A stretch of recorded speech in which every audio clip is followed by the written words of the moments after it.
Seja muito bem-vindo ao canal Conversas e Café. E agora, no quadro dos artigos, a gente vai comentar um artigo que eu escrevi junto com meu ex-orientador, o professor Pedro Fonseca, e foi publicado na revista da Sociedade Brasileira de Economia Política, em outubro de 2012, né? Está no número 33, e o artigo é o projeto do governo Goulart e o segundo PND, um cotejo.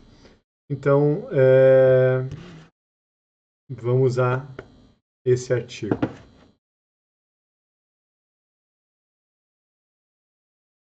Bom, o artigo ele está dividido em basicamente 4 sessões.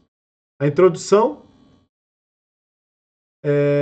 depois tem o segundo capítulo que a gente comenta o plano trienal e a mensagem ao Congresso Nacional de 64, um documento bastante raro, e que, de certa forma, ali estava delineado todo o projeto de nação do governo João Goulart, que inclusive é o título do meu livro, né?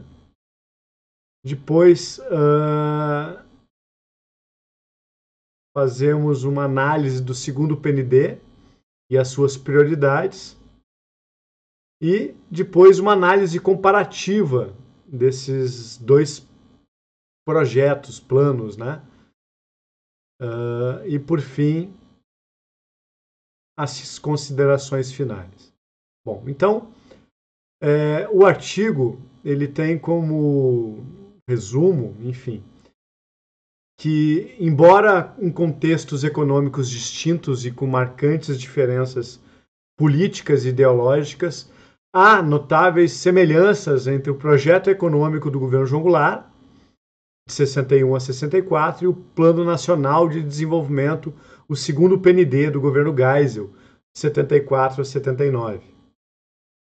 Foram utilizadas como fontes primárias os documentos oficiais sobre o plano trienal e o segundo PND, além das mensagens presidenciais ao Congresso Nacional de ambos os períodos, tanto a mensagem 62, 63 e 64 do governo Goulart, quanto as mensagens anuais, né, do governo Geisel, que eram enviadas geralmente lá por março ao Congresso Nacional.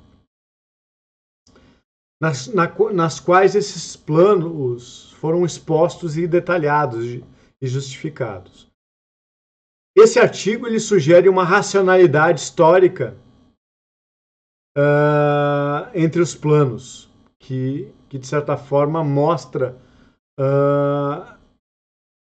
muitas semelhanças nas propostas envolvidas, como o avanço da industrialização para o setor de bens de capital e intermediários, os investimentos na área de energia, assim como também a questão da dependência externa.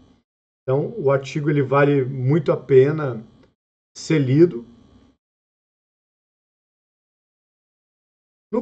Na introdução, de certa forma, se traz uma abordagem, né, sobre a questão histórica desses projetos. A própria análise de discurso é usada muito aqui.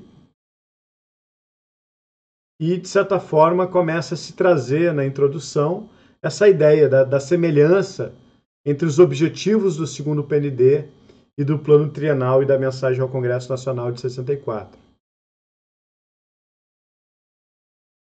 Bom, na parte 2 se detalha o plano trienal, e já havia algumas das reformas de base contidas do plano trienal, e a mensagem ao Congresso Nacional de 64. Se traz todo um panorama econômico da época, mostrando um período de estagflação, ou seja, uma inflação elevada e uma estagnação do PIB.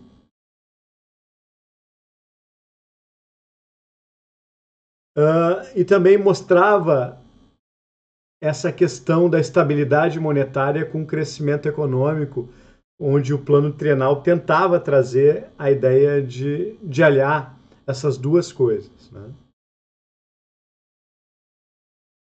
Então, vocês notem aqui, né, o primeiro objetivo era manter uma elevada taxa de crescimento, o segundo objetivo analisado também era a questão de criar condições de financiamento e também de manter o crescimento econômico.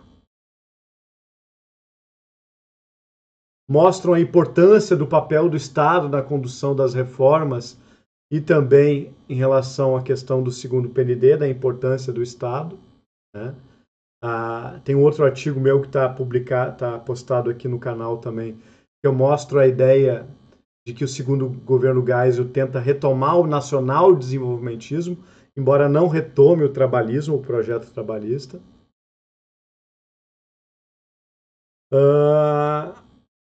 E também mostrava alguns dos objetivos estruturais de longo prazo do plano trienal. Ou seja, institucionalizar a planificação econômica, mas mantendo a livre iniciativa, fortalecer o papel do Estado, especialmente em setores estratégicos como de energia e riquezas minerais, que depois o segundo PND vai fazer isso. Continuar o processo de substituição de importações focado no setor de bens intermediários de capital, que o segundo PND faz. Corrigir desequilíbrios regionais, que também o segundo PND procura trazer a descentralização espacial dos investimentos e também implementar reformas institucionais. Isso estava previsto no plano trienal.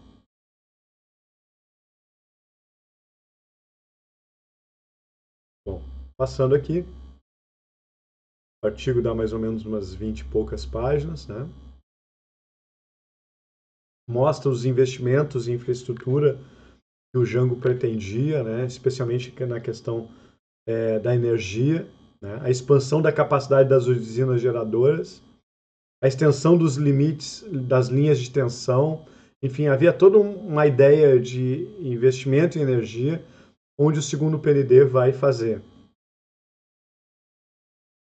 Aí na outra seção mostra também a questão da conjuntura econômica e política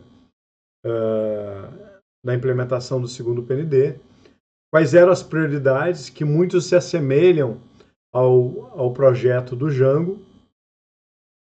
E eu também questiono a elaboração do segundo PND, né?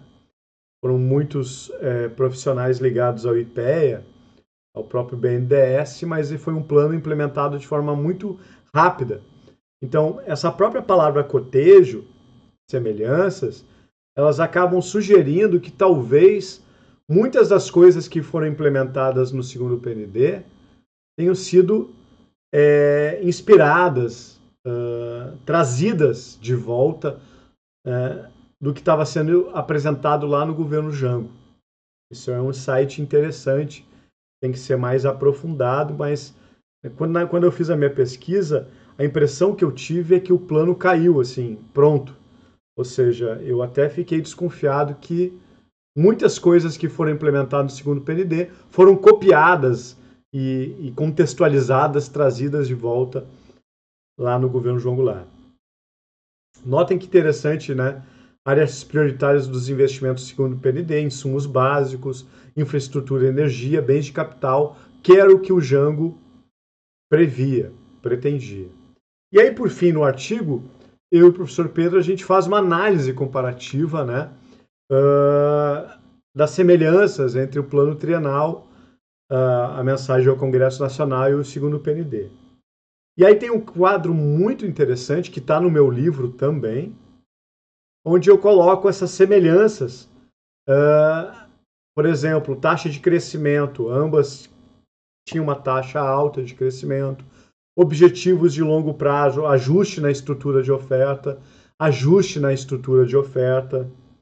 prioridade da industrialização, continuar o processo de substituição de bens de capital, segundo o PND também.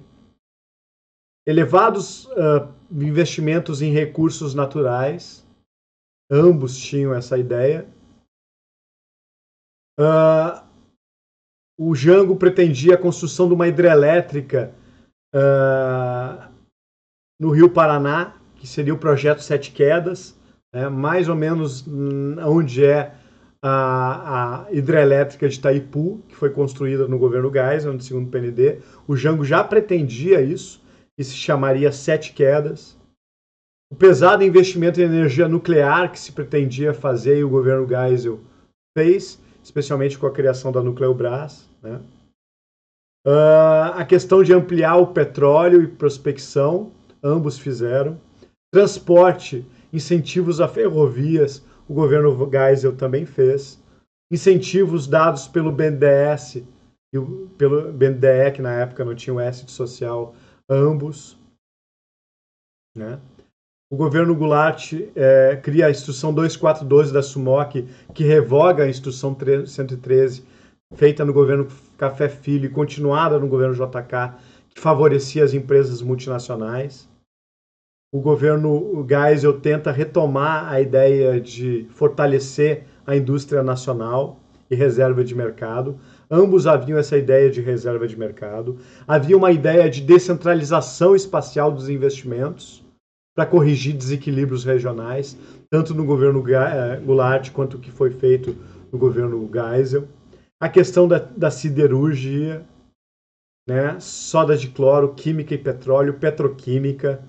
Havia a ideia de polos na Bahia e no Rio Grande do Sul. No governo Geisel se criou o polo na Bahia e o polo em Triunfo no Rio Grande do Sul. Ou seja, muitas semelhanças. A impressão que eu tive na pesquisa é que se pegou lá a mensagem ao Congresso Nacional do Jango e o governo Geisel implementou muitas coisas, né? Papel das estatais, né? Agente principal das transformações estruturais, né? O Geisel, tanto que o Geisel vai ser acusado de trazer o estatismo para o governo, e o Jango pretendia também, né?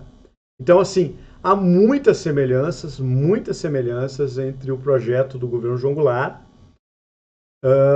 e o governo Geisel, né? Só que o governo Jango pretendia também uma redistribuição de renda, né, por meio das suas reformas de base, e aí o governo Geisel não toca nisso. Ou seja, é a parte mais econômica, industrial, que há semelhanças entre o governo Geisel e o governo de João Goulart. E aí eu faço as considerações finais, que também ficou muito boa, né, em conjunto com o professor Pedro, nós escrevemos essas considerações que acabam fazendo uma síntese, né, da pesquisa. Tá? Então,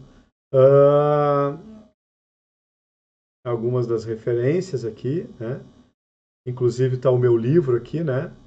O projeto de nação do governo João Goulart, o plano trienal, as reformas de base, onde muitas coisas que eu trouxe nesse artigo, esse artigo não tem de forma digital, ele só está em forma impressa.